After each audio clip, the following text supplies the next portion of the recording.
Hello, I'm Dmitri Shteinberg and I teach piano here at the University of North Carolina School of the Arts. Today we're going to talk about sound, the most essential component of the music.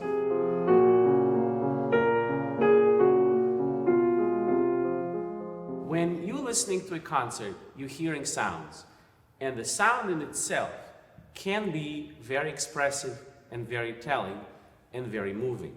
That's also true for other arts. When you go to a museum, the color or colors of the painting affect you in some way. And even when you're looking at the building, it really matters whether its surface is painted blue or gray, whether it's rough or smooth. So it's really important for us to figure out what is a good sound, a beautiful sound, an expressive sound. And so the first thing I'm going to ask is, what makes this piano sound like a piano? Something that you'd recognize on the recording without looking at it. Because you see, this note can be played by virtually any instrument that we have. And yet, you can tell that this is not a clarinet sound, it's not a violin sound. It's the sound of the piano. I can sing that note, but yet again, it will sound completely different. The truth is that outside that C, there are all these other sounds that we're creating when we're playing something. And they're known as upper partials or overtones. You cannot see them because I'm only pressing one key. But I can find a smart way to show you what happens when just one note is being played. To do this, I need to do something we rarely do on piano, but I'll do it for you just once.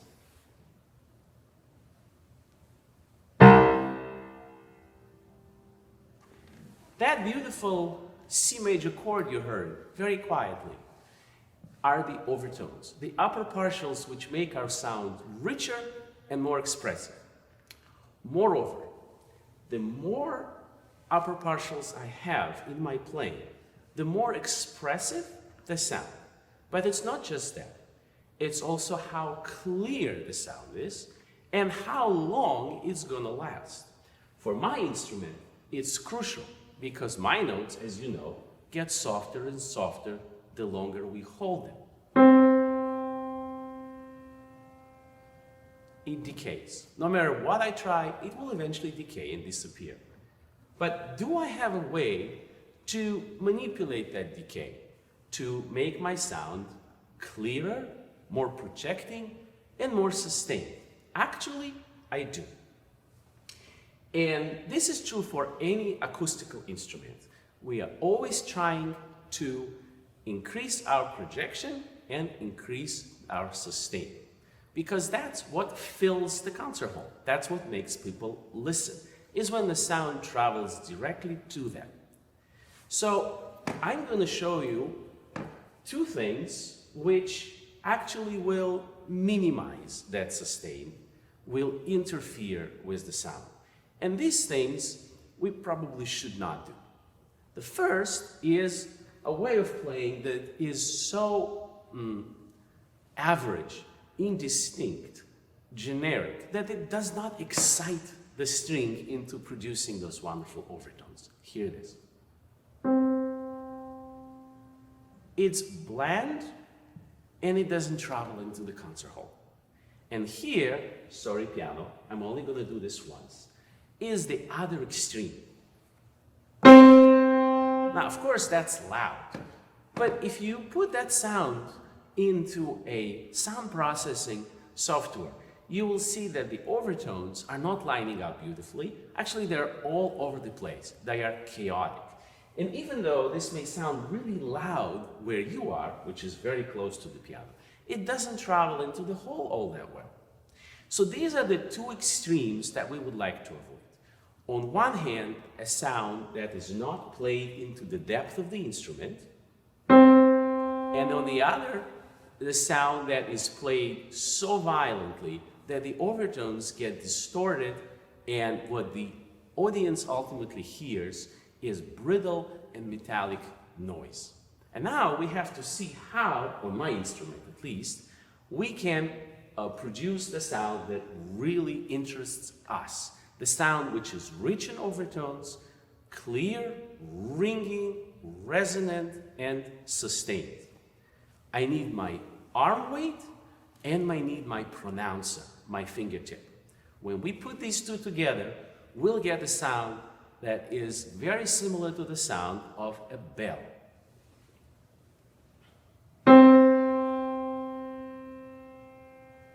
So what happens here is surprisingly similar to how we sing.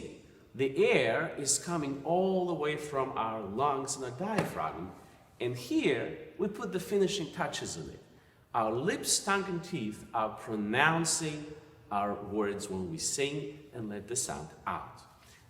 I am using a very similar piece of equipment, my arm. My sound starts here and it ends inside the piano with the help of my fingertip. Let's look at it again. So what we're trying to do here is we're trying to connect, believe it or not, my entire arm to the string, and it needs to travel through a number of intermediate steps. My shoulder, my upper arm, my lower arm, the palm of my hand, my fingertip, the key, the hammer, and the string. And then the piano begins to resonate. It's a very long journey between what I'm thinking my sound needs to be and what's actually coming out. There is basically too much mechanism in the piano. And that's what makes that journey so long. So what helps us, and these are my closing remarks here, is actually a couple of things. First, I need to know ahead of time what kind of sound I want. And I already described it a number of times, right? That rich and sustained sound. And then I have to be precise and consistent in the way I'm playing. And so with my students, what we do for the first week or two is we're learning this one motion that begins before you play and continues after you heard your sound. There it goes.